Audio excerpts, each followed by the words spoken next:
Fenomeni i momentit mban emrin Gjesti. Ai ka shkuar në finalen e këtij rrugtimi në shtëpinë e famshme në Shqipëri dhe sonte do të përkrahet masivisht nga fancat, të cilët do të udhtojnë nga Kosova.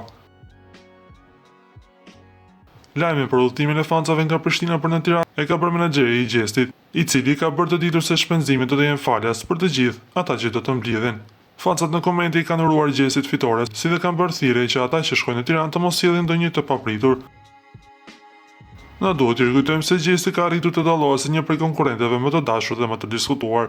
Me stilin e tij unik, praninë karizmatike dhe një aftësi të jashtëzakonshme për të komunikuar përtaj fjalëve, ai ka krijuar një lidhje të veçantë me publikun, publik i cili sonte pritet të japi fitoren e madhe. Në një kohë ku shpesh fitoria ndikohet nga shifrat, Gjesti ka treguar se ndjenja dhe origjinaliteti vlen më shumë se çdo statistikë. Nëse fitoria i takon atij që arrin të lërë gjurmë, atëherë Gjesti e meriton se kushdo tjetër dhe fancat janë më së të bindur për këtë.